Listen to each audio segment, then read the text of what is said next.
Dundee. If you're familiar with the location, is where the old Best Buy used to be, right in front of Spring Hill Mall. So we've been there as a practice for about 2.5 years. And prior to, we were located in East Dundee, right by 25. We're sharing an office with an accountant office there.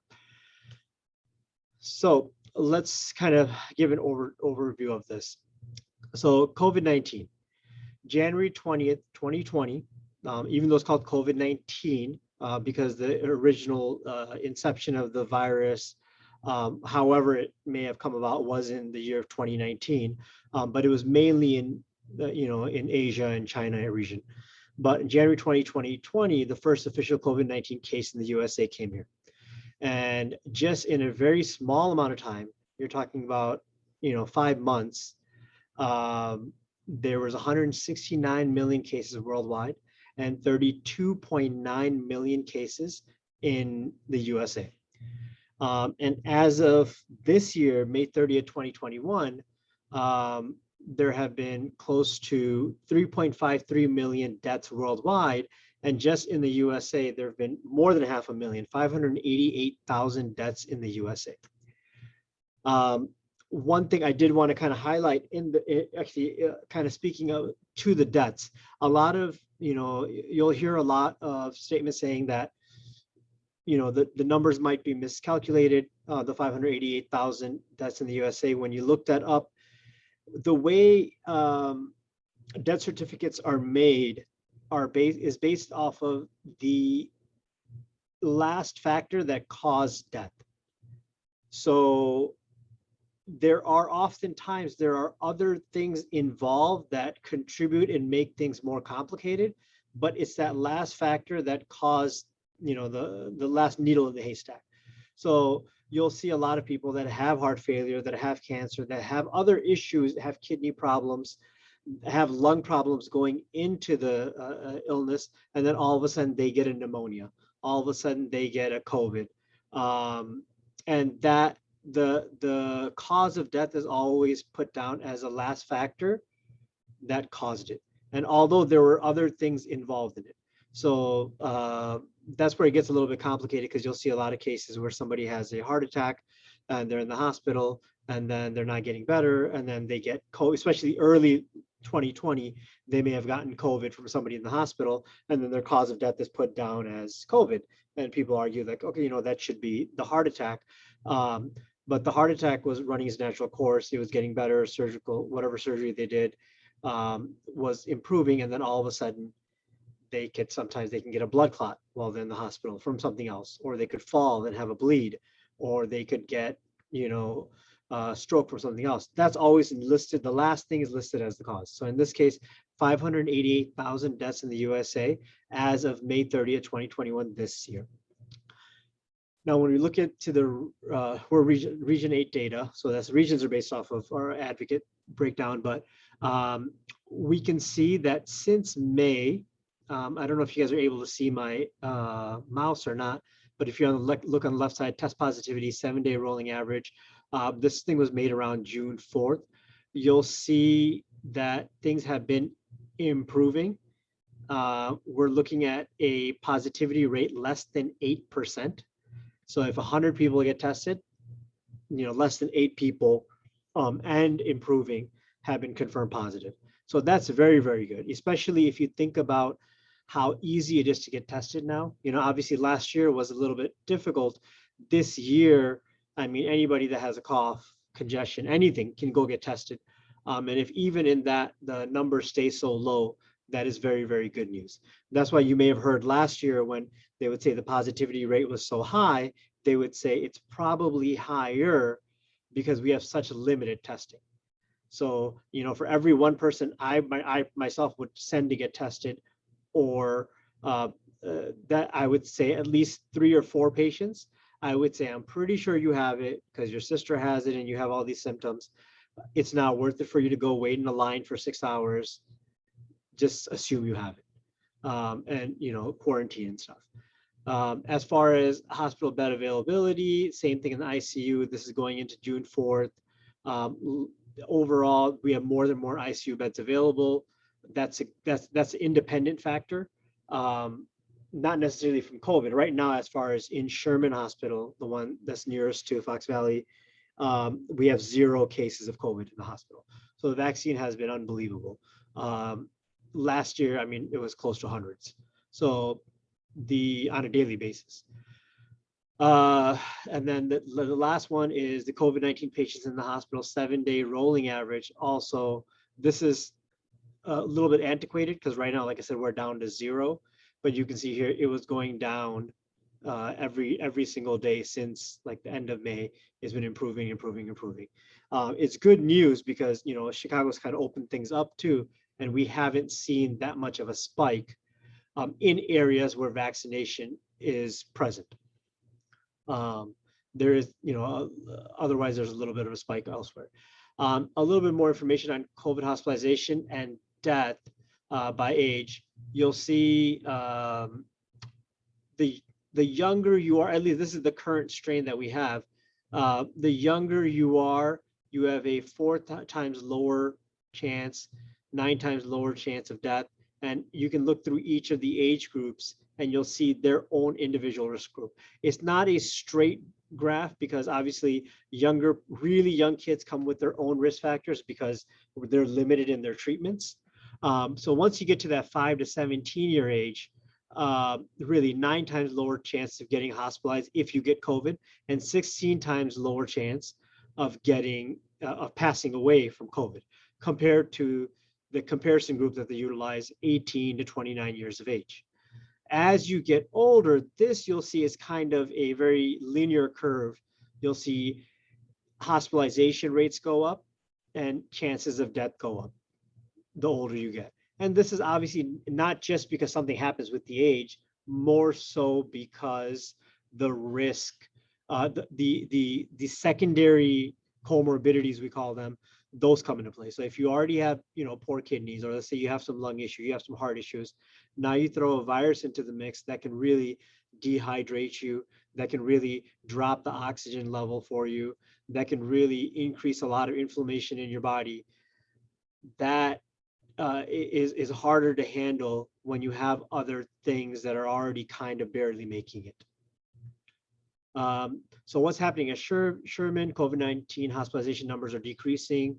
We know much more about the virus. So for that reason, the length of stay has decreased. We know, you're safe to go home at this point. And also when you get in, we get you on the right treatment right away. We're not, there's not a lot of trial and error going on. We have more than enough beds. We have more than enough ventilators. We have more than enough PPEs for the staff and the doctors and the nurses. Currently, everything is open. That was another big issue with COVID, was that elective procedures. Let's say you were going to get, I don't know, like a shoulder replace or a knee replace, or you were going to get an even aesthetic procedure, something like that was done. They had kind of stopped those because it's a waste of protective equipment. You don't want to burden a system that's already kind of overburdened. Now everything is back and open. We're open for testing procedures at our immediate care centers. So we have one in we have one in Algonquin. We have one at my office in West Dundee. We have Sherman-based that are still considered Advocate, I guess, on Royal Boulevard in Elgin. So all of those are there. There is some limited visitor policy in place. Just, don't like overburden, have like 10 people staying with you, but those things have kind of always been present. But before, it was like nobody could stay with you. Now you could have 1 or 2 people come in with you and stay with you overnight if need be, or come and visit you. Obviously they just have to follow certain protocols of, not having a fever, not having active infection and stuff like that. As far as testing goes, it's available via walk-in or by appointment. If you're already a patient of Advocate, you'll probably have the Live Well app on your phone, and you can just schedule testing on the app and kind of be like, okay, come in at 4 p.m. and you come in, you get your test done, you go home. You can also schedule online or through the app, through this phone number that's listed over here. You can find all of this on just by Googling Advocate COVID-19 testing. So what's going on with the newer strains of COVID-19? And that's kind of where we're at. We all, I think everybody in the medical science field knew that this virus will mutate. That's what viruses do. And the mutation will either render it more infective or less infective. So some mutations make it like, yep, it's not going to survive and it's just going to die off. And obviously the ones that make it survive against a body's immune system, survive against a certain climate, a certain temperature, a certain humidity, those are the ones that live on, because those are the ones that infect more people, and then they replicate within the people, and then they spread to other people. So over time, you'll always see, you know, the bad vaccine, the bad strains, they're the ones that kind of shoot up, and the mutations that kind of render it weak, they render it weak, so they're just going to die off. Some of them are more transmissible, but they're less severe. So you may have heard that with like the Brazil one and stuff, where it can pass really quickly. It doesn't take a lot of viral particles for it to pass, but hey, it's not as bad as the one we have right now. And then some are just much more, like the Delta variant, which is coming out of India, is much more deadly, and you'll see that affecting more younger and younger people. You have to have less and less issues going into it. That seems to have kind of mutated for the worse. So what do we need to know about the vaccine? So 10 things, you know, me and the staff kind of put together about the vaccine that people should know. The best way to defeat this is vaccinating as many people as possible. It's the only way to end this pandemic. Without a vaccine, the pandemic could go on for 2 or 3 or more years or longer. You saw this with the Spanish flu during World War I, right after World War I. You'll see this for a lot of things, where it really comes down to the more people you have walking around with the vaccine inside them, that virus, if it gets inside them, that body's immune system will kill it, and then it won't spread anymore. And basically everyone that's vaccinated will act as if they're helping out the system by killing. So we call that herd immunity. And there's a discussion on herd immunity. What number do you need? Some say 60%, some say 70%. Most people say around 70%. That's where 70 to 75% have the vaccine. Enough people have it that even people that are not vaccinated, they can pretty much be okay. The concept is that there's a lot of people out there that are not able to get the vaccine because it's not, they must have like a very severe situation where they're not able to take the injection, or they have a really bad immune system as it is, where it's not going to mount a response. They're undergoing chemotherapy, X, Y, and Z, where they might even get the vaccine, but they probably won't really mount a strong response. So the thought process is, let's vaccinate all people that can do it, so that we help and prevent it for those people also, but also for ourselves. Obviously, it helps you and it helps other people around you. And, you know, I think everybody knows 1 or 2 people that refuse to get the vaccine. And that's fine. I mean, that's what they choose, but you want to make sure that they don't get sick. So, I mean, you know, it's not a game. You know, you don't want to be like, oh, you're not vaccinated, so you'll see what happens. You don't want anybody to go through this. I mean, the stuff I've seen and other people that I've seen, you don't want even your enemies to kind of go through that. So you want to kind of, if you can get vaccinated, get vaccinated. Right now, anyone 12 years or older can get the vaccine. You can go on the website, ah.org/vaccine to get more information. Approved for 12 and older. Probably in the future, we'll get approved for younger. The science of the vaccine, I'm not going to go too into depth into it, but it is probably the simplest vaccine we've had. And it's very easy to extrapolate from there from a scientific perspective that, yeah, this is probably going to be absolutely fine. Like there's no reason why it's going to be a problem. But obviously they're still doing proper trials. Just like, you know, most people have this thought process that they're just rushing everything out and they're just approving every single thing out there. And that's, you know, I think there's a lot of smart people involved. They wouldn't do that. be one of the positives, I guess you can look at for this to become so politically, so politically charged, is that you have people on both sides of the aisle dealing with two different types of people that are all looking at this. So when things like that get approved, you know that's kind of been looked at from both sides. And then the other thing is, if something's been rushed, nothing is going to hurt the system more than putting a vaccine out there that all of a sudden they find out like, oh yeah, this vaccine, it makes you sicker, or this vaccine, it doesn't work at all. Because they realize how sensitive of a topic this is, and they definitely realize that that's going to hurt the system more than anything else, because going forward, everyone's going to be like, we're not going to do anything. So they understand all of that, and that was one of the reasons the AstraZeneca vaccine, they pulled it from the system way before anything else would have been pulled, to be honest with you. When you look at the numbers of, like, I think it was like, when I last checked, there was about 4 cases of blood clots in like over, no, it was when I initially was, when they pulled it, it was 2 cases in 4 million people. In 4 million vaccines given out, 2 cases of blood clots. And they said, nope, we got to stop it. Now, that number, you're talking about close to 1 in a million or less. Nobody would pull something for that low. It's, the chances are astronomically low, but they said, nope, we want to pull it and make sure that this is not causing it, because they were so scared that if it was causing it, what if all of a sudden 1,000 people get this, then everyone goes, we're never doing vaccines again, and we don't know what's going to happen going forward. Is this something you're going to need all the time or not? So they pulled back. They took the bad publicity quietly, and then they came back and they said, okay, we did our research, and it's not caused by the vaccine. And if it was caused by the vaccine, all it did was increase inflammation. Anything would have caused inflammation. Definitely COVID would have caused increased inflammation. And even then, if those same people got COVID, they would be way worse. And it wouldn't have been 2 out of a million. And obviously getting blood clots is a very common side effect of COVID infection, where you get large clots in your lungs and your brain and memory issues, way more than, a couple out of a couple million.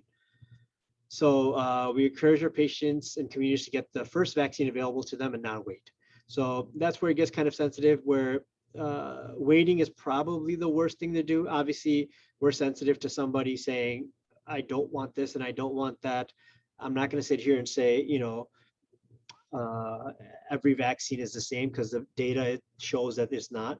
Pfizer and Moderna are a little bit more efficacious. But if somebody is saying, I refuse to get 2 vaccines, I refuse to get 2 shots for whatever reason, then AstraZeneca is definitely better than not. The benefits of receiving the COVID-19 vaccine far outweigh the risks. And then, like I spoke about, the FDA and CDC have concluded that the Pfizer, Moderna, Johnson & Johnson vaccines are safe and effective. So the J&J said that the blood clot events experienced by a small number of individuals are extremely rare. Many people who receive the vaccine report side effects, including pain at the injection site, tiredness, headache, muscle pain, chills, joint pain, and nausea and fever. These side effects often indicate a person's immune system is responding properly to the vaccine. So I just want to take a second to kind of explain this, because I think this causes a lot of pause in either in you or in people that you might know. First of all, you'll hear this thing of like, people are getting the COVID vaccine and they're getting COVID. That's not possible, because there's no COVID virus in the vaccine. Second of all, what is the purpose of a vaccine? A purpose of a vaccine, you can look at it as doing a fire drill, where you're kind of getting certain parts of your immune system. Your immune system, first of all, is not on active status all the time, because it can't be. Otherwise, you go out into any environment, any change of weather, you meet somebody you haven't met from a different country, you go to a mall, they have some sort of new virus, your body, you'd be having a fever almost every day. You'd be sick, coughing up all the time. So usually it's a learned response. Once you get it, it goes, okay, you fooled me once, next time you're not going to get me again. And so I'm going to learn this. So what a vaccine is doing is you're doing like a fire drill, where you're putting something fake in the body. This is how a classic vaccine works. You put something inside the body that either is an inactivated form of the virus or is an analog, like looks like the virus. And your body goes, okay, so this is what this guy's going to look like. This bad guy's going to look like.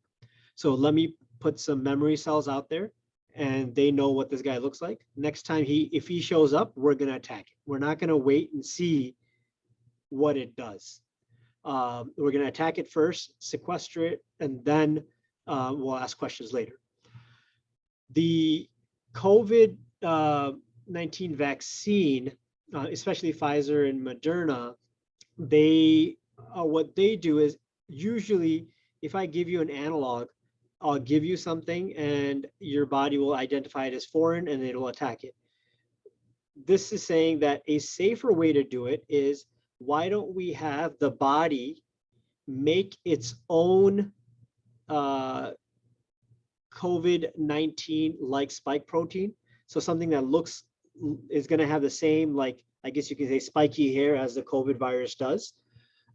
It's still made from your body. All it's giving is, RNA is basically just giving something, an instruction list, but you're still using the ingredients that are inside your body.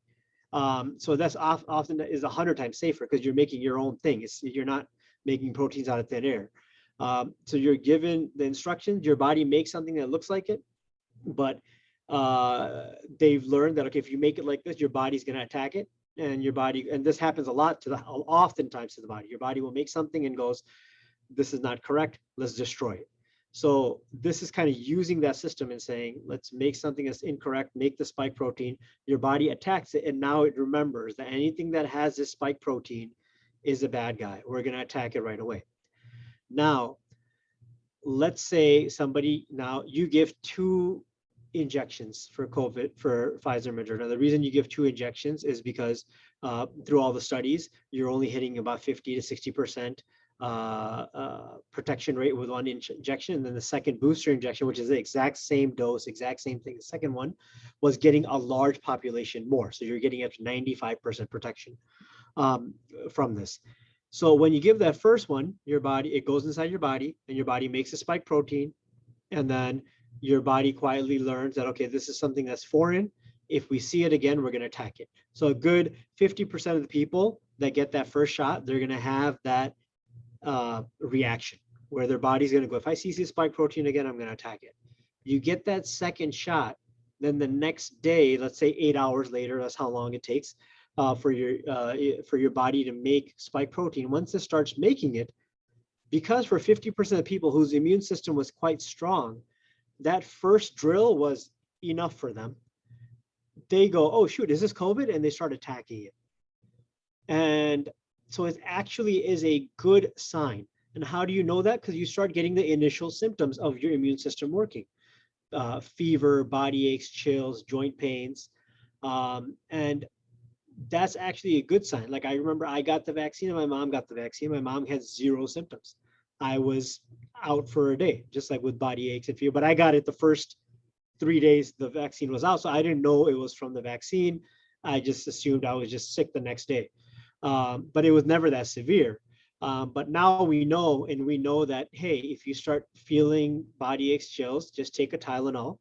It's completely your body's response. It has nothing to do with the thing inside you, because that's not alive. So the Tylenol basically kills all the symptoms and you're good to go. Pfizer vaccine administered in 2 doses, about 21 days apart. Moderna is about 28 days apart, so 4 weeks apart. Johnson & Johnson is 1 dose. Once you're fully vaccinated, you can start doing more of the things you stopped doing because of the pandemic. Still, even after receiving the vaccine, you should continue to wear masks and practice social distancing in certain settings. Hand washing is also important. So hand washing, definitely important. It can obviously stay on your hands for a little bit if you sneeze on your hands or anything like that, or if somebody else sneezes on their hands, they touch a doorknob.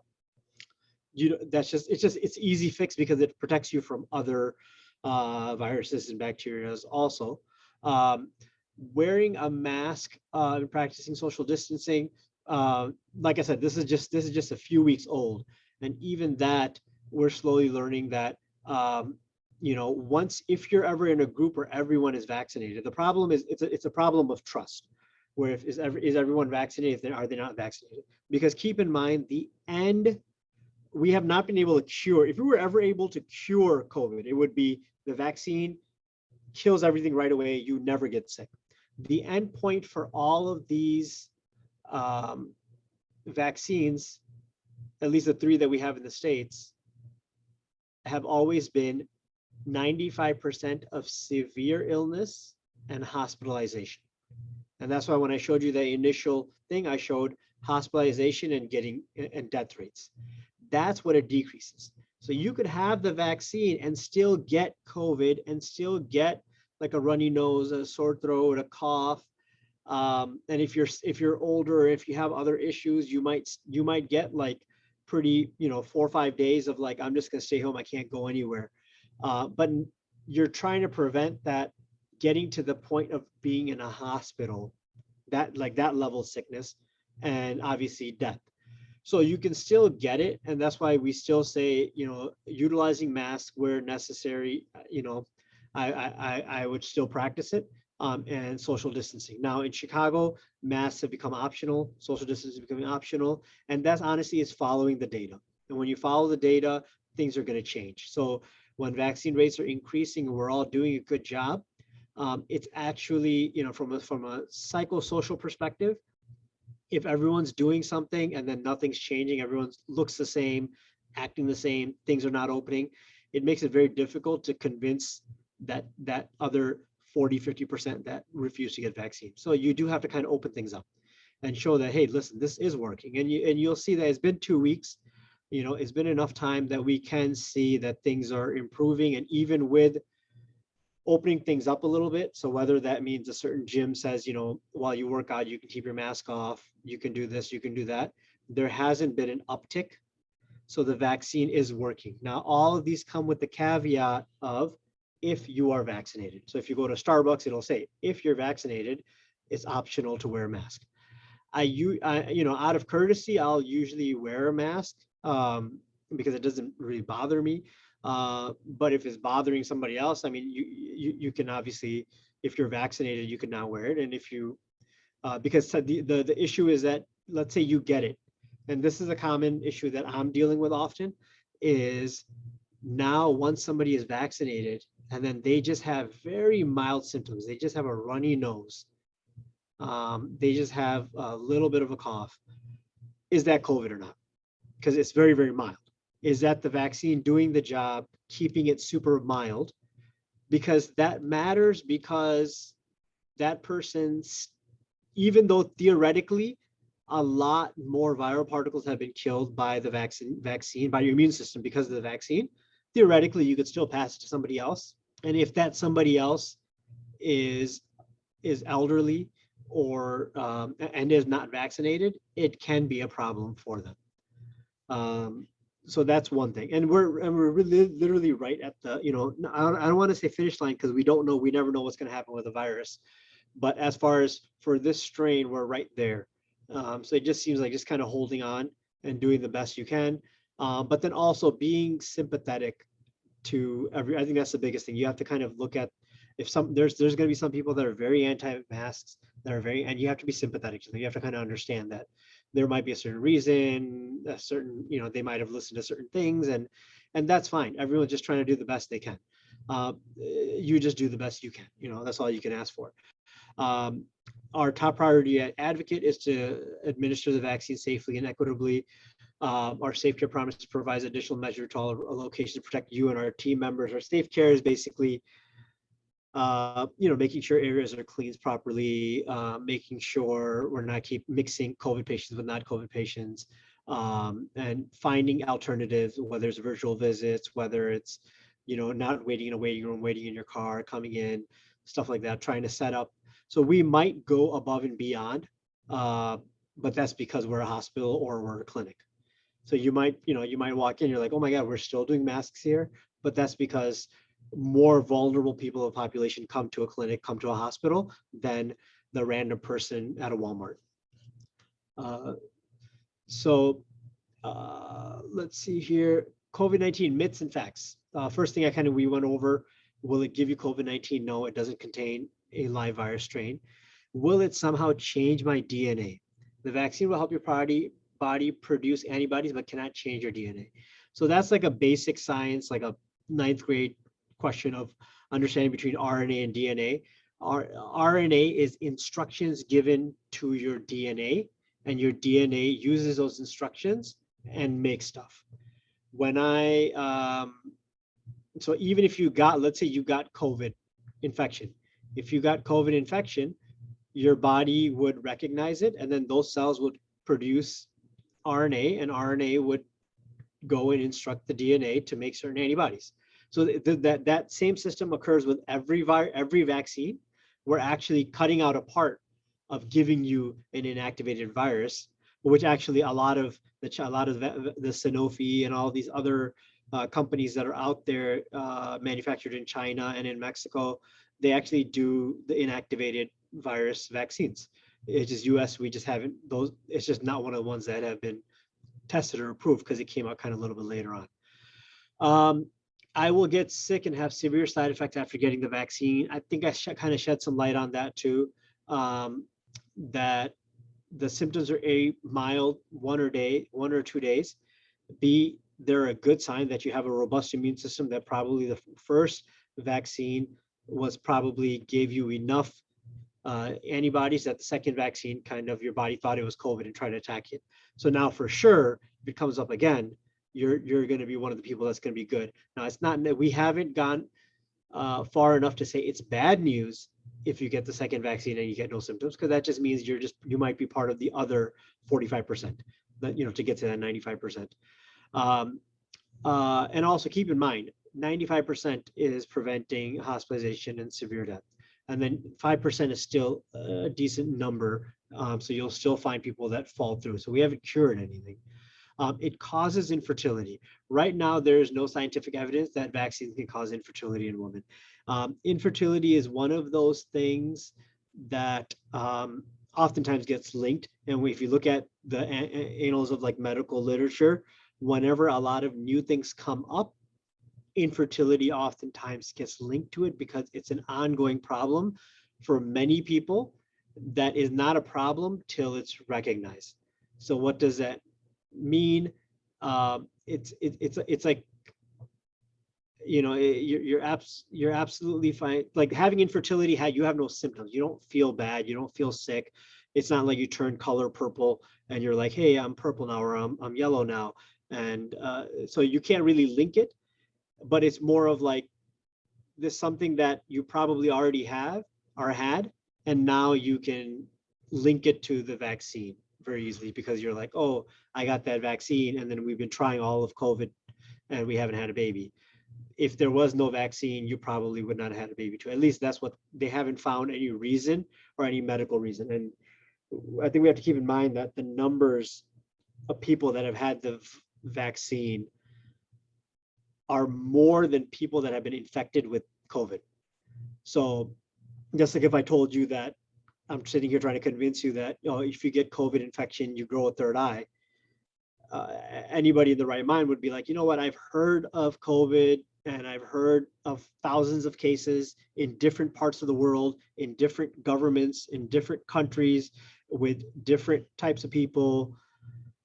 I haven't heard of anybody growing a third eye. It would be very rare that this occurs, and it hasn't crossed my radar.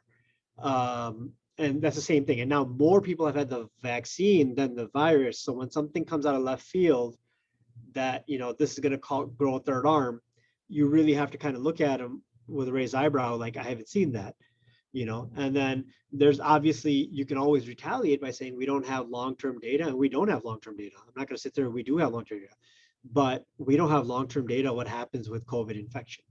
So whenever you're comparing a vaccine, you should always compare it to the infection.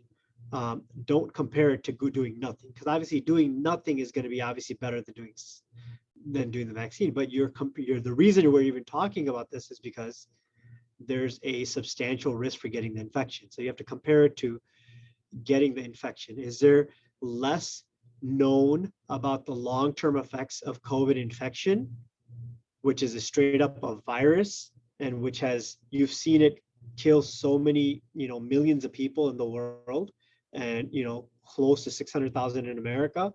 What's going to happen long-term with that? or is there less known about this vaccine, which has only like 3 things inside of it, and none of it is a virus, and you're not going to all of a sudden create a virus out of nowhere. It would have to basically, all of like science wouldn't have to make sense, because if you understand how much stuff depends on the science of RNA and DNA, whether that's treating cancer, whether that's treating HIV, whether that's a lot of the antiviral agents that are out there, whether that's a lot of the immune system treatments that are out there, all of that would have to be completely like not exist for, you know, that science to just be like fake science. So the other one you hear is it's safe and it was rushed for use. The COVID-19 vaccines have now been used in millions of people and are considered to be very, very safe. I think that's kind of a given.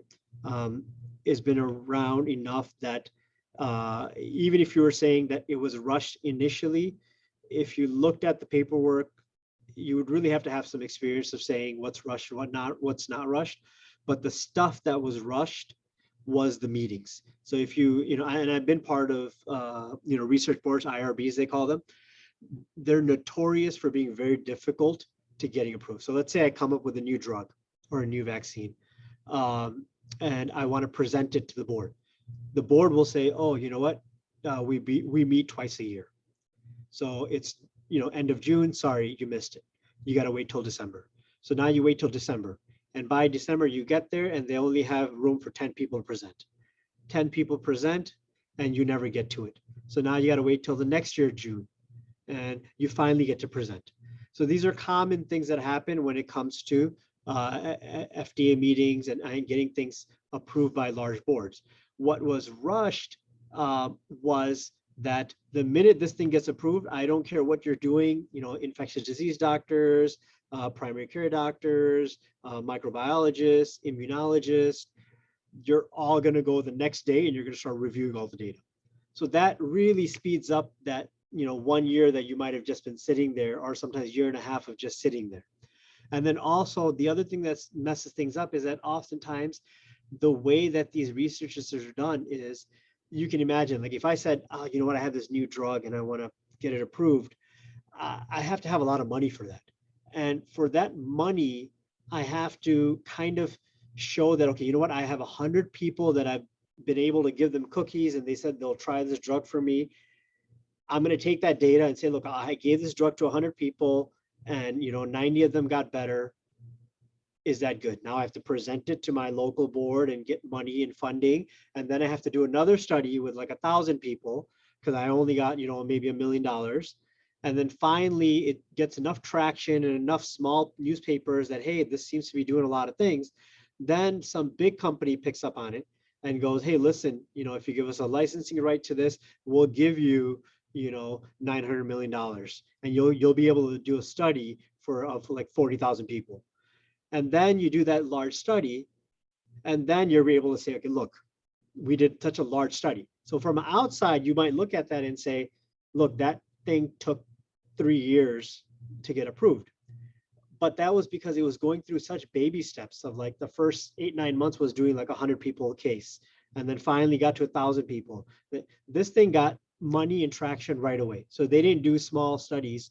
It went big right away, got approved right away. And then even if you don't, if you're, you know, if you're like not really buying it right away in like, you know, February or March, I would say at this point, you know, it's been around long enough that it's probably, if you're looking at all of this as a trial, that so many million people have had taken this, you can look at that as probably the largest, most research you've had for a virus, for a vaccine, and say, okay, so many million people have taken this and they have not grown a third arm, or they have not just died. So, and if you're thinking that it's going to automatically just like switch or change, it just scientifically just doesn't make sense. So ongoing safe behaviors, kind of like we spoke about, what we're doing at Advocate. We have our virtual check-ins. So if you haven't been to an Advocate facility, and most likely other places are doing similar things, you're on your phone, you show up in the parking lot, or you show up outside, you virtually check in. So that is you have less contact there. Everyone will get screened. They'll check your temperature. They'll ask you a few questions. Everyone's wearing a mask. There's some social distancing that occurs. And then we're over cleaning every high touch space. So whether there's doorknobs, whether there's seats and elbow rests and things like that. The basics: wear a mask. This, it's kind of self-explanatory. We're all like mask experts now. Handle the mask by the straps, put it behind your ears, cover the nose, cover the chin, make it tight over the nose, make it tight over the chin. All of this just increases, it increases chances that whatever it is going to get stopped. And honestly, the best way to look at when it comes to infection control, nothing has changed. If you look at the instructions that were given out way back during Spanish flu, they're kind of the same. Social distancing, covering your mouth. Obviously, factories weren't as streamlined, so they weren't able to get a mask to everybody, but everybody was wearing covers of cloths and stuff on their mouth, and then washing your hands. Now, all of this is, you'll always find somebody that goes, these people wore masks and they still got infected, or how is it possible that this is still happening, and this and that. And it's honestly, it's like washing your hands after using the bathroom. When you go to Red Lobster and when you go to Taco Bell, and it says employees must wash their hands after using the bathroom. If an employee starts fighting and arguing, show me the data of how 900% nobody will get sick if I wash my hands. You would think that's ridiculous, because you're like, we're not trying to get 100%. We're trying to do better than whatever percentage you're at now.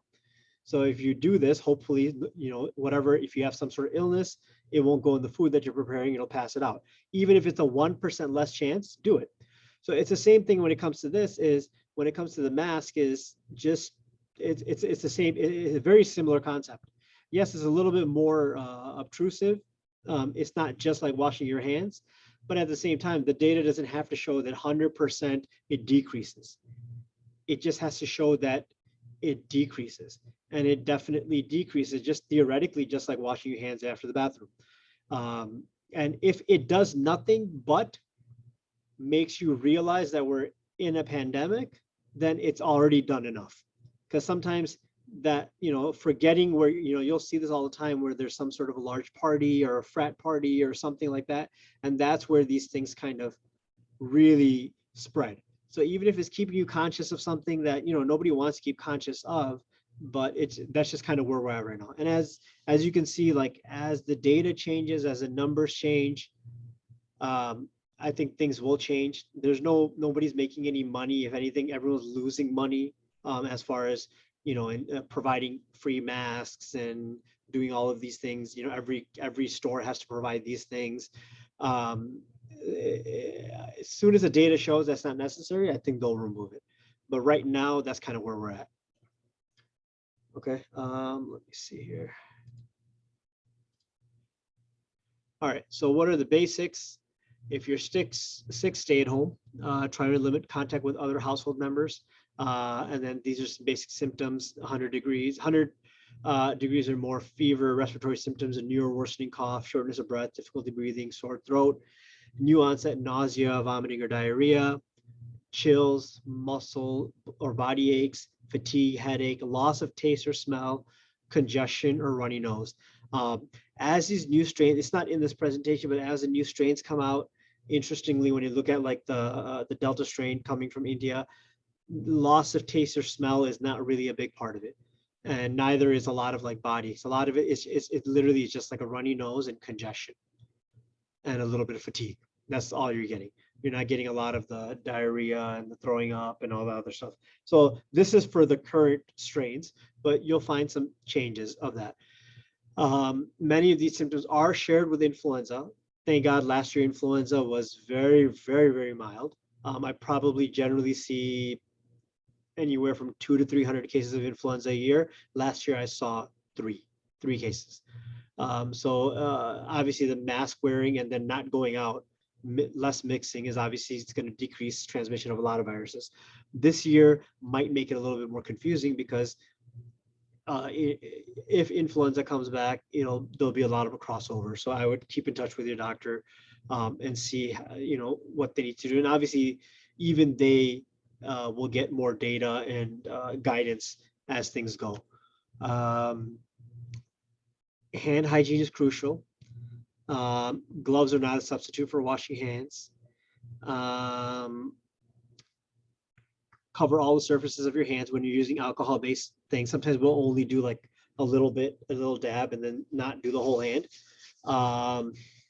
Washing hands with soap and water, that helps with this, and it helps with some other viruses that don't die with soap. Be careful not to, don't use hot water.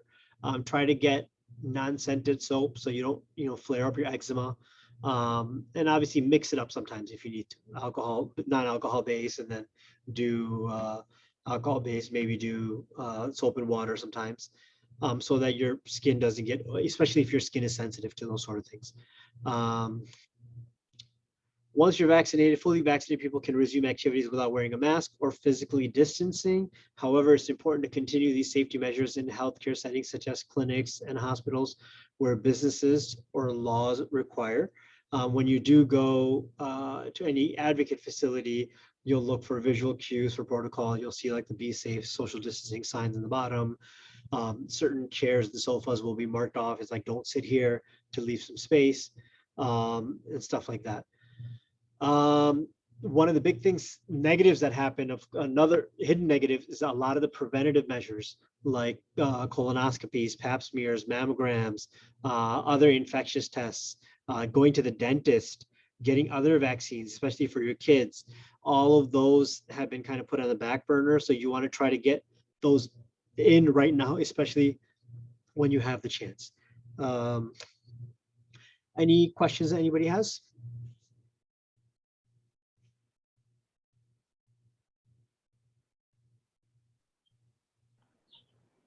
Everyone, feel free if you want to unmute yourself, if you have a question. If you want to unmute yourself and ask, feel free to, or if you are... I have a question. Okay.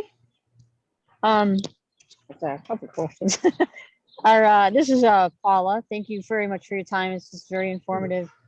I was wondering, at what you mentioned, a positivity rate of less than 8%, I think. Mm-hmm. At what positivity rate is it going to be a higher risk to go out to the grocery store or, unmasked in public? Right now, it kind of makes me nervous to be out, going to the store and people aren't wearing masks anymore. So I mean, so when you talk about, so when it comes to public health, and that's kind of the realm you're going into. So when it comes to public health and public health measures, oftentimes they don't look at, one of the factors they look at definitely is positivity rate, because that tells you the prevalence of a certain disease in a certain community. But also you have to look at other factors like psychosocial factors, where if certain things are at a boiling point, where if you don't make certain changes, things are going to go bad really quickly. Or you also have to, sometimes it might be the opposite, where the positivity rate is low, but you're like, you know what, this is a community or a small place where we can't trust people. They're going to be like, I'm vaccinated, but I'm not.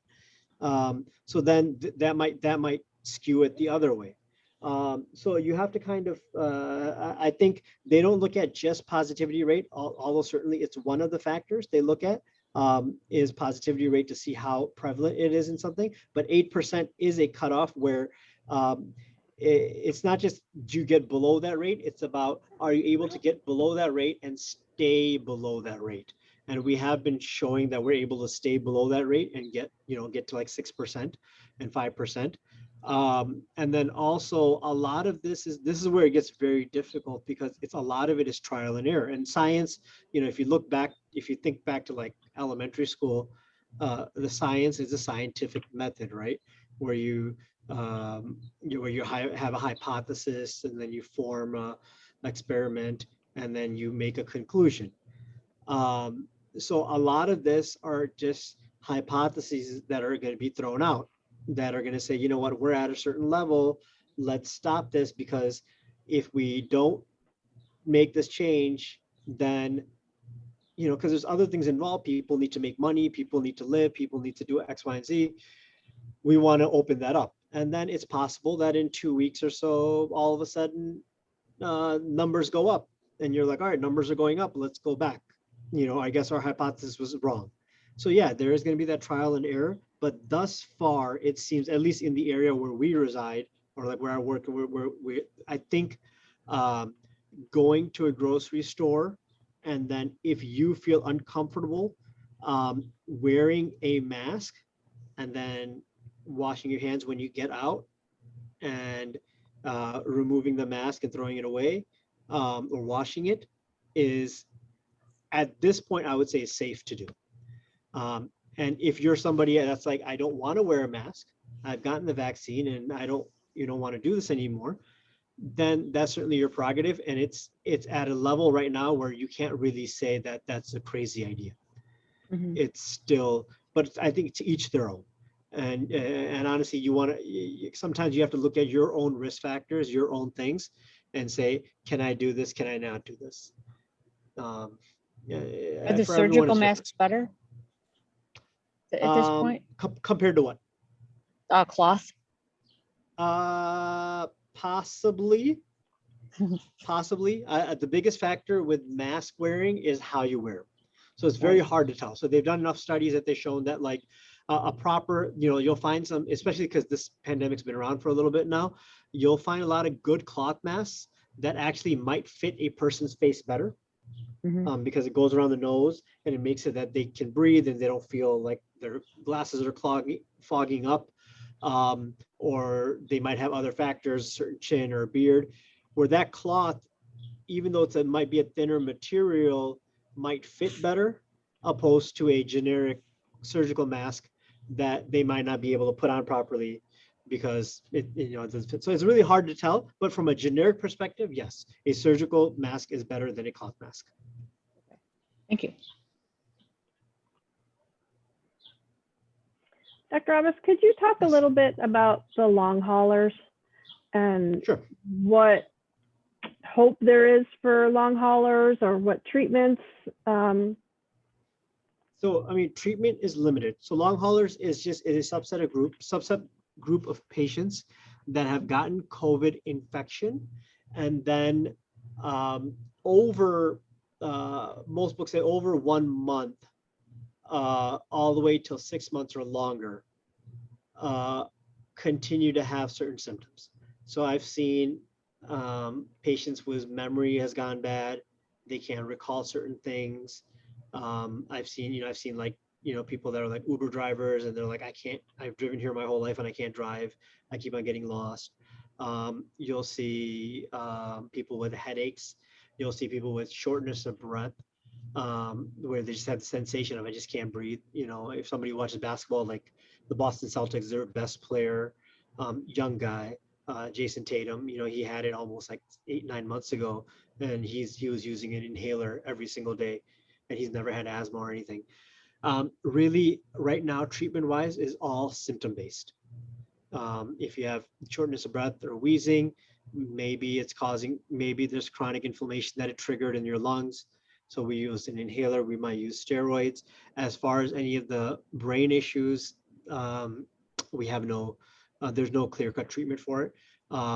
There are, people do have much increased risk of blood clots. So you'll see an increased risk of DVTs, which are clots in the legs or arms, or pulmonary embolisms. You treat those like you would treat any other DVT, where you remove the clots if possible, but then make the blood a little bit thinner so they're less likely to happen again.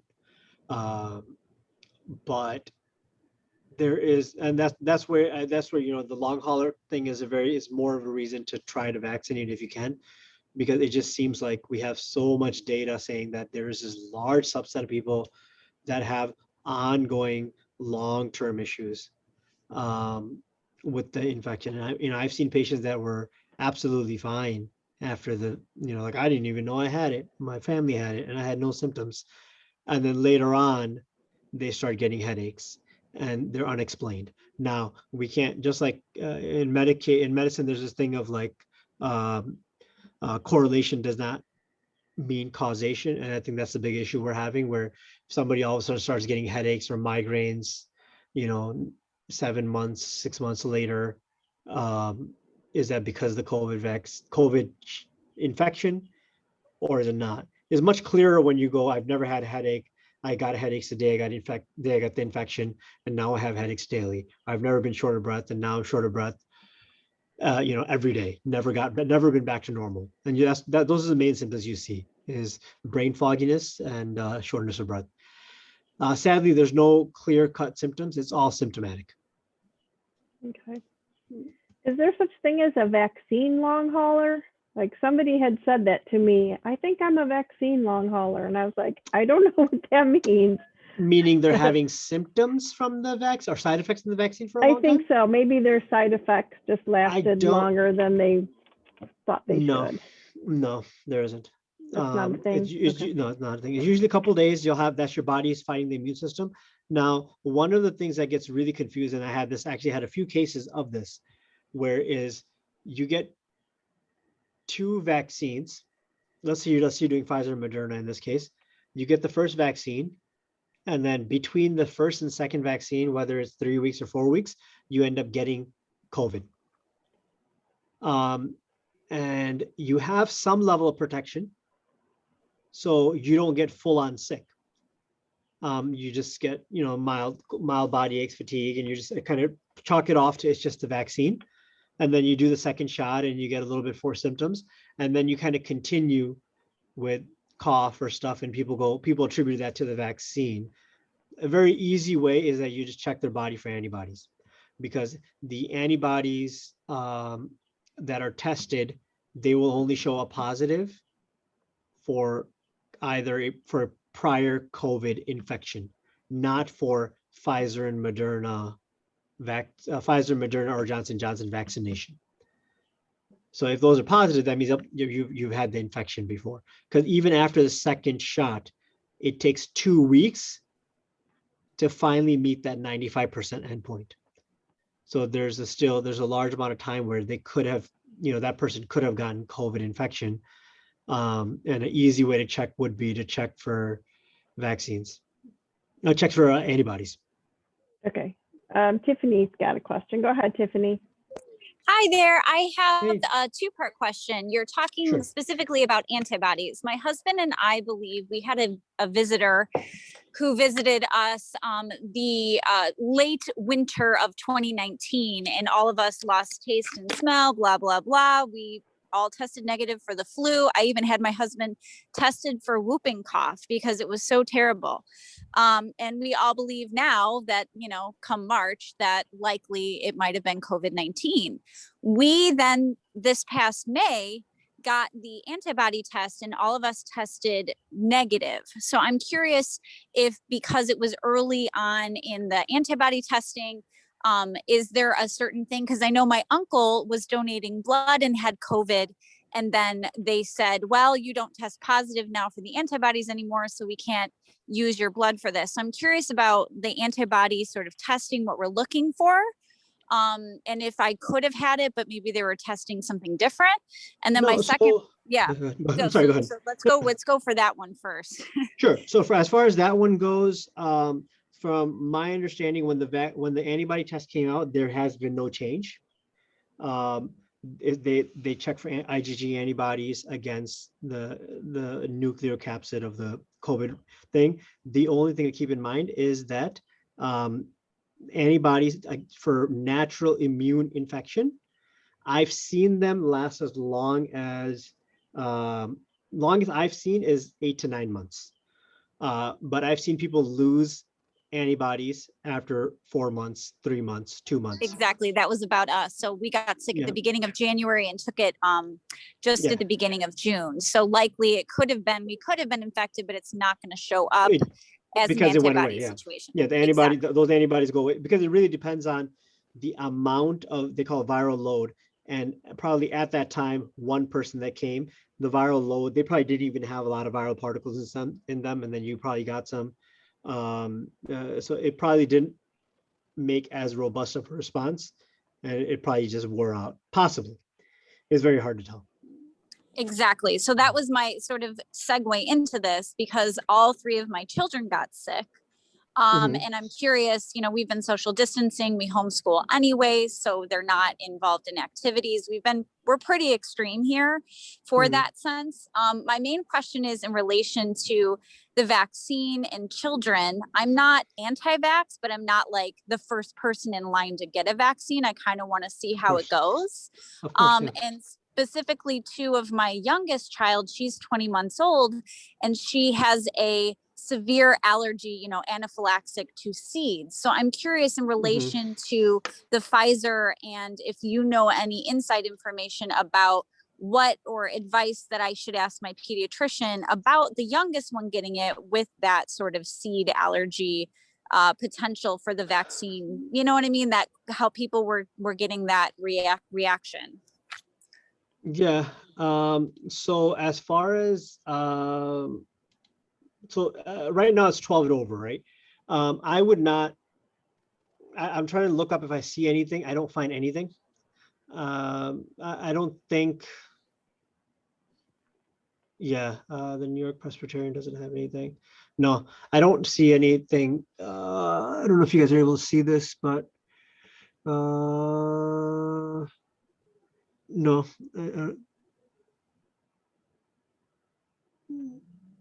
Because I know from what No. I've read that it's not Yeah, I haven't likely seen. until October that someone even beginning to get information about, because I have an Yeah. 8-year-old, They're not almost gonna get it. 5-year-old. Yeah, exactly. It's, So it so likely as will far- be after January, The probably. issue is it's a legal issue too, because they're so young. So you have to make sure that there's a consent issue. So, at 12 and over, there's a theoretical consent where you can't really force the kid to do it, even though they're still your kid. If there's someone's like 15 or 16, they're like, I don't want to get the vaccine, you really can't like legally force them to do it. At a younger age, that kind of goes out the window. Somebody's 20 months, obviously. I would, so just in medicine, one thing you do learn is that there is kids are not just tiny adults, right? And so you're absolutely correct in the sense of like, you want to wait and see what the data shows. Just because it works for elder adults does not necessarily mean that the immune system of a child is going to act the same way. Now, I can tell you that from what the ingredients are in the Pfizer and Moderna specifically, when you compare it to any other pediatric vaccine that has a lot of preservatives and fillers, I would be extremely shocked if there's some problem with this one when there's no problem with so many other vaccines. It would be shocking. The only thing to watch for would be, is there need to be a dose adjustment or not? So if anything, that's probably what you're going to hear, is that, we tried it and kids got too strong of a response, or we were able to get the same robust response in kids, I don't know, 6 and older, or that we got in older kids with a half the dose or with only one vaccine. So what's coming out as far as in the back burner is that you do hear about small trials that are occurring with lesser dosages. So, because theoretically, scientifically, that makes sense also, that their immune system is stronger, and it probably doesn't require as strong of a dose. You'll see this with a lot of vaccines, like HPV vaccine. You give it over 15 years of age, you need 3 shots. Less than 15, you need 2 shots. A lot of the kids' vaccines that you give, hepatitis B and stuff like that, those are things that they might be exposed to later on in life. But when you give it to them when they're really, really young, their immune system's so strong, it gives them a lifelong immunity. So if anything, it's going to come out with, you'll need less, and it'll work better and longer. I don't think it's going to be a situation of like, whoa, definitely don't give this to kids. But obviously, you're responsible for them, so you want to do your due diligence, and I would wait it out. And I think they also, like I said, all these companies, they very, very well know that approving something too quickly is going to cause more harm than good, even from like a public perception perspective. So I think if American Academy of Pediatrics, if they approve something, then I would continue. Right now, 12 and over, there's no reason not to do it, because there's nothing really developing, nothing really big change. But at a younger age, immune system does go through a little bit of a change. It's a little bit more robust, a little bit stronger. So there might be some dosages and tinkering that they need to do. Thank you. I have one final question. When Sure. I got my COVID vaccine, I got it at Walgreens by a registered pharmacist, and I got a vaccine injury because they shot it too high in my arm because I'm Okay. really small, and they gave me like as if I was way larger of a person, kind of a jab. So Okay. my other question is in relation to the administration. Will this one be considered still, by the time the children are getting it, emergency use? Therefore, anyone can administer the vaccine anywhere, or will these be by people who can administer them to pediatrician, to pediatric level, like at a Walgreens or something like that? Because I know they're not registered Kids. right for that. Exactly. So like, what should I be on the lookout for that? If, okay, great, the Yeah. vaccine's available, we agree we want to do it. We don't know, because from what I've done my research, when I was injured and my arm went numb for 2 weeks, They just put it in that real quick. anyone can administer it because it's considered emergency use. They don't Yes, have to be trained. and in all honesty, I don't know if that would have been different at a doctor's office, to be honest with you. Because think about it, you're not using any ultrasound, you're not using any sort of guidance. So you're putting a needle into somewhere. Obviously, somebody that has a little bit of a better idea of anatomy, they might do a better job of feeling certain bony prominences and knowing that, okay, this is where the deltoid muscle is, and this is where a certain nerve runs. But even then, you are blindly injecting into something, any injection, anything.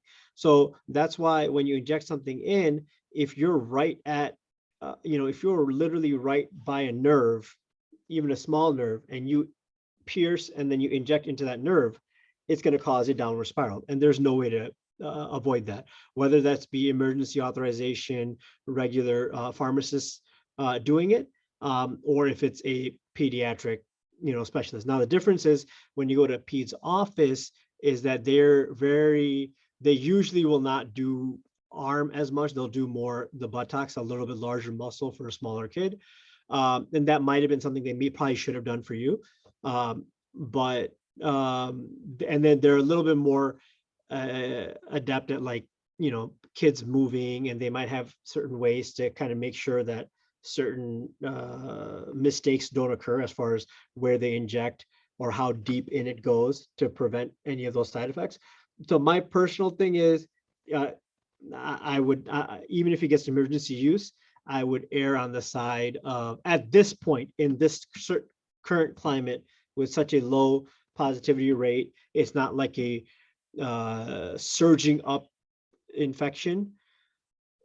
I would wait for Academy of Pediatrics to approve it, and then I would go to a pediatric or family medicine place that does kids injections a lot. Because that's Awesome. really is Thank what you that so really much, is what Doctor. matters. Yeah. Thank you so much. This is But really helpful. No problem. But I do want to say that just to be clear, that's in this climate. So, like, for example, if this Delta variant comes, and Delta variant seems to infect the younger people more, then it obviously still affects elderly. But whereas the current strain is not as bad for younger people, the Delta variant seems to affect, your teenagers more, your low 20s more. If that becomes a huge thing, and CDC saying that within 4 weeks or so, it might be responsible for 50% of the new cases. If that becomes a huge thing where all of a sudden we're dealing with what we were dealing with last year, then in that case, you're like, I just got to take it where I can get it. But obviously, if you still have a choice, obviously I would still go to a place that's more trained in it. Thanks, Doctor. I'm gonna, No problem. Nosheen has his or her hand up. So Nosheen, Sure. go ahead and ask your question. First of all, I would like to thank everyone, and especially the doctor, for giving us the information and detail about everything. And there were several other questions that I had in mind, and then the other people asked, so that's a good information as well. But the thing that I need to know is that everyone is not wearing the mask, and we are going out to restaurants, people who are preparing it, they are not wearing mask over there. And now Six Flags is open, so my teenage daughter wants to go over there. And then how safe it is, even though she is sanitizing, doing all the precautions, but still in back of my mind, there is all the time, Yeah, a thing that, worry that, she wouldn't get it. And she had both the, she had both the vaccines. Okay. yes, both the vaccines, yes. Okay. So I mean, obviously, this is not a all or none situation, and obviously, all infections are not going to be like that. All infections are going to have you do this certain step, and you will have a lesser chance of spreading, opposed to another certain other step. As long as these places are following the data, and I can tell you that from the way the graphs are going, from the way the hospitals are looking, and even from I'll do a lot of telehealth visits and stuff like that. The positivity rate is so low in our area. So I can't speak of outside of, like, greater Chicagoland suburbs area. It should be, as long as she's wearing a mask. I mean, I'm saying in an ideal situation, if you want to minimize risk, but not say, because I'm going to put to the side is, I'm not going to compare it to not going, because obviously not going is always going to be better than going. And because that's just basic numbers, right? If I don't leave my house ever, is that better than leaving my house? That's the easy answer. But then obviously you have to think about mental issues. You got to think about social development. You have to think about all those sort of things. So in that, and teaching responsibility, you can't teach responsibility in like in an incubator. You got to kind of put them out there. I would say, as long as she's wearing a mask, as long as she washes her hands often, as long as the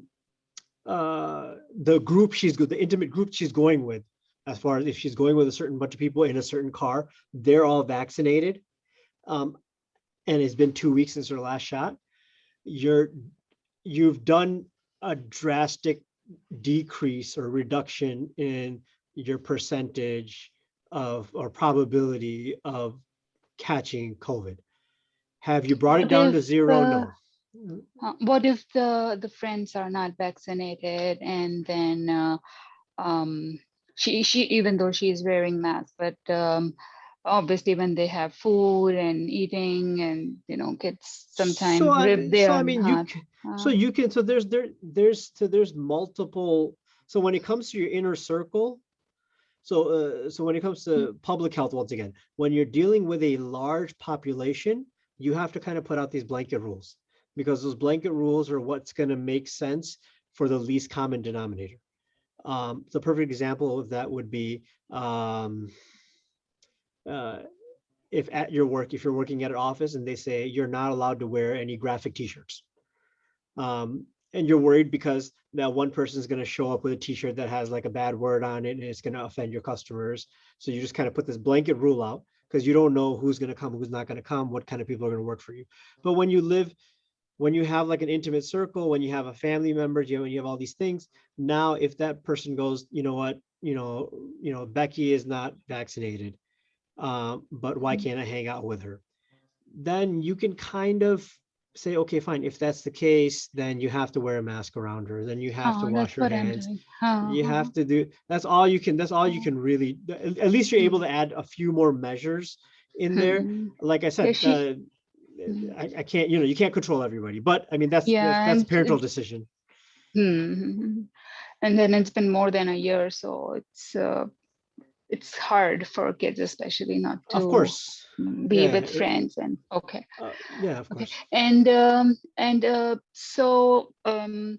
what about social gatherings, parties that we are having, some Pakistani Indian weddings sometimes? So people that are wearing masks, some of them are not. So it's sometimes it's it gets awkward, confusing. if we Yeah, it gets confusing. Yeah. confusing and awkward as well, that when we enter, no one is wearing, and then as we meet each other, we just come very close to each other. And Yeah. So now you're kind of um, crossing over. So when you go to a bigger gathering, like a mm, wedding or something, you're crossing over from like an intimate place where you can kind of control other variables. You can say like, hey, if it was a friend, you can be like, all right, fine, you're not wearing a mask, but 100% you haven't had X, you haven't had fever, you haven't met anybody, nobody in your family has traveled. When you go to a mm, bigger gathering, you can't control those variables as much. You don't know if mm, somebody just come from Pakistan or came from India, and then they're mm, now at the party. You don't know if somebody's, parent or somebody's sister has something and they just left them at home and then they came. There's no way for you to control those sort of situations. That's where it gets mm, very, very, it's a gray area. mm. Um, uh, I, So I just would be say careful in be that. careful. Be careful, Uh, minimize, mm, because like I said, there's other okay. things you can do. It's not all or none. So if that Uh, means you wear a mask some of the time, you don't wear it some of the time, because it's not a legal mandate that you have to wear a mask indoors right now, if in a mhm, closed group. But I believe there's a number cutoff also right now. I can't remember exactly what the cutoff is, but there's a number mm, cutoff. okay. So that'll keep changing also. But if you know that this party is like over that number cutoff, I Hmm. don't think it's a bad idea to wear a mask. Hmm. And then or if you don't wear a mask, kind of stay a little bit Yes. more socially Uh-huh. distant and then wash your Distance, hands right? and Uh-huh. stuff like that. Okay. And one last question. For traveling point of view, if we are going, for example, to Florida, and my little one, my little Mhm. daughter, she's almost 10, but she's diabetic. Mhm. So I was thinking to take them, we should go out somewhere, like maybe Florida or somewhere where they could enjoy outside area. So is it safe to travel at the moment with someone like, and she did not had her In what um, sense? Travel in the sense of like a plane or in drive plane. No, in plane. plane? Okay. Hmm. So the plane, so as far as sitting in a plane, the biggest risk factor for you on a plane is the person you're sitting next to, your left, right, front and back. Hmm. So if you're going with a big group, you can kind of control that. You can put the vulnerable people in the middle. Hmm. Um, the air inside, the air filtration system inside an airplane is oftentimes as good as a hospital system. Um, Okay. so it's not like you're just circulating the same stuff over and over again. It has Okay. a very good air system because it has to have it otherwise. So it's always pumping in fresh oxygen and then removing air. Okay. That's not the Hmm. issue. The issue you'll have is maybe going to the airport and seeing a lot of people there. But like I said, if you in those sort of situations, if you're there, wear a mask.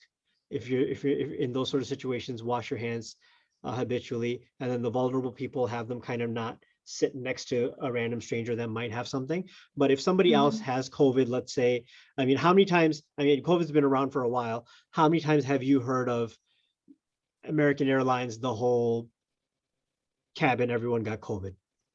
You would think No. you would have Hmm. heard it. You just don't hear about it. It just doesn't Hmm. happen.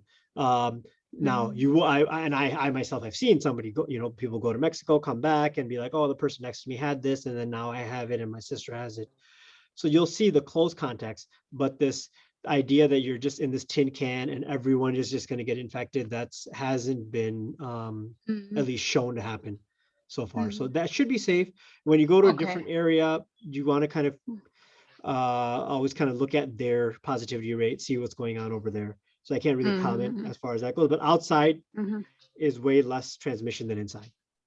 And then if we go through Uber, then should sanitize. I don't know how they are doing it, or what are the things that I should take care of if Mask, I I would go say through. mask.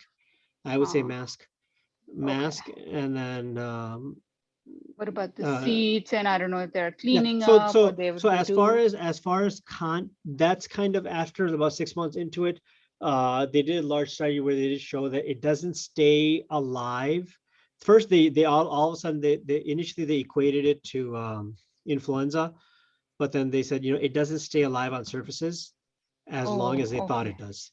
So you know how like in the Mm. beginning it was like, you know, bring your groceries inside and leave them in the garage for 24 hours. Then, you know, it's not that surfaces are not a point of contact, point of spread, like they thought. Air is, but not surfaces. So it's not going to And what stay if people alive on are that. touching all the things? I am still washing all the fruits and vegetables when I do the grocery and sanitize Yeah, I mean, you can everything. wash it So if for people other are things. touching it. Yeah, you can wash it for other things. But as far as coronavirus staying alive on a surface for so many hours and then somebody else getting it and it Okay. loses its ability to transmit or become aerosolized again off of a Oh, certain surface. And okay. it's not something that you can just ingest and eat and then you all of a sudden get COVID. So it really has to be Mm. like, you know, I guess if you're like smelling your produce or something, then maybe. So in that sense, I'd be careful. Like if you went to a store and you're like smelling something, then possibly, but otherwise it's not as big of a concern. So even taking like an Uber and stuff, and even on like airplanes and stuff, you won't see them like sanitizing the seats per se. They'll sanitize the hard surfaces like the elbow rest and stuff like that. But as far as a Mm. seat and stuff, it should be fine. Okay. I would wash your hands. I mean, that would be the biggest thing. Perfect. No, thank you so much. Thank you No problem. everyone for the time. And I asked so many questions. I was confused and No, that no. make me more clear. And because there are so many information and I just want to Yeah, it's not. certain It's information. not. It's not a clear. It's not. It's And not. some Nothing's clear. Yeah, exactly right. and So everything thank you will so much. change. So, Mm. okay, no problem. All right. Thank you, Nosheen. Does anyone else have a question for Dr. Abbas tonight?